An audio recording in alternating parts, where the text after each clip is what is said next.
What up, AP World? Quick review. We're going to talk about the Mesoamerican states pre-Columbian style. That means before 1492 and Columbus's arrival. The goal here is to try to do a little review of what we talked about so long ago. Things that we really want to hit today is the benefit of government. Why were the Mesoamerican states so successful? And it comes down to the fact that they had centralized governments. Now, I know we talked about the Aztec. Specifically, we're focusing on the Inca today. So, the real things that we look at, governments provide regions with a way to organize their resources, right? So, if there are minerals to be mined or crops to be farmed, governments are the people that will organize it to make sure that people have access to those things. Also, in a territory as large as the Inca Empire, right, without a government, it's pretty impossible to keep those groups of people working together or unified in any meaningful way. And so it's up to government to find ways to organize those people. And oftentimes they do it through rules or laws. And in rules and laws, oftentimes religion is going to be used as the giver of those laws and rules, which we'll get to in a bit. Okay, so a couple things to understand or make sure that we've got down.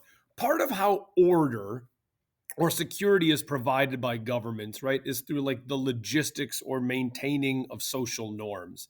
And so a couple examples of how the Inca government strengthened their rule, centralized authority, were these two things here by requiring their subjects to serve in the Inca military, which was quite advanced for their time. They had different technologies. Specifically, they were famous for their mid-range warfare, utilizing things like sling-launched arrows and javelins, and famous for slingshots, not to mention, obviously, close combat with spears, swords, and axes.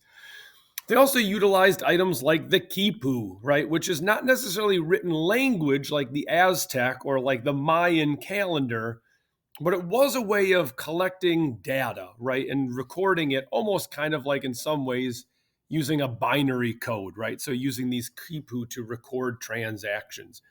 So similar to the languages of the Aztec and the Maya, military service similar to how the Aztec utilized things like jaguar warriors to expand their territory, to gain slaves or to gain prisoners as tribute, some of them used for sacrifice. Now, religion was probably one of the other main ways that the Inca controlled or centralized its power, right? It was believed that the Inca emperors were in fact descendants of the gods, right? Enki was the sun god, and it was believed that people like Atahualpa were living embodiments of the sun god. And so you listened to your leader, you respected your leader, much like how in Europe they claim to have divine right of kings, right? That you were selected by God to rule, absolutely. Or in China, that their emperors ruled with the blessings of heaven, the famous mandate of heaven, right? And so that's similar to the Inca.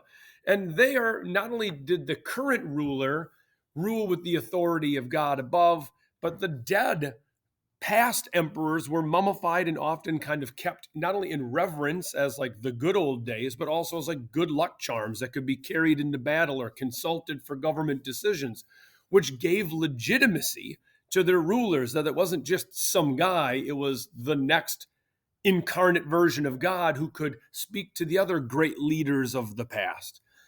And team that up with the idea that the Inca did use human sacrifice, although much less than the Aztec, who also believed that their leaders were part of the living pantheon of gods. And we know the Aztec were certainly much more bloody, killing people on a routine basis as a blood offering to the gods.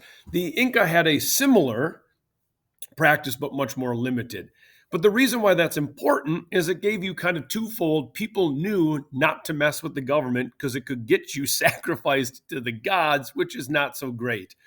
Two, it also promoted a social order, not just in following the rules, but keeping universal balance, that the government was the medium between the chaos of the natural order here on earth and the divine balance of the universe created by the gods. And so, in some ways, again, that legitimizes or centralizes power as the gatekeepers to the universe. And then lastly, this is probably, in my opinion, the largest of them. In the Inca Empire, it really came down to the government's role of creating infrastructure or logistical supports, right? And they did that in numerous ways. We talked about, for example, the different labor or work programs in the Inca Empire. So like the ALU or the MITA systems and how people were required to work. And these ALU were like family structured work teams, right? Almost like private contracted companies that would work and paid for by the government. And so they got like government contracts to work certain fields for certain amounts at set quotas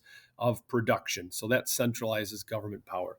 The one that we probably spoke about the most in class this year was the Carpanan or the Inca roads, and they're essential. If you have a kingdom that spans 3,000 miles, potentially, right, you need roads to connect the ends of the empire so that you can send messages, you can send military, your merchants can travel. It's a thoroughfare or an artery for trade and ideas to follow, right? And so that's critical. And so along these along these Carpanan systems, then you could have markets develop, cities develop, which again then continues to grow the power of the state. And so in order to promote that, they even had government-sponsored message runners.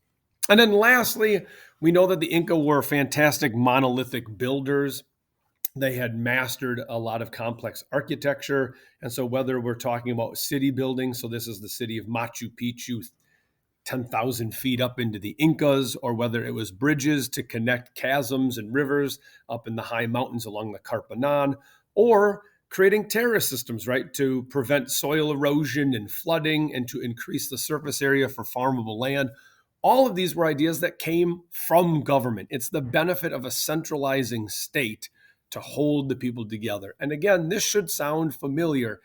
The Aztec had similar accomplishments. They had work programs in the Capuli. We talked about how they used the Chinapa system for the Aztecs to plant crops in a very arid climate by using kind of these floating barges. And obviously they had monolithic construction as well, with cities like Tenochtitlan being created in the middle of Lake Texcoco. So guys, I hope this helps remind you of the power of government and the centralizing effect it had in pre-Columbian Mesoamerica. Have a good day.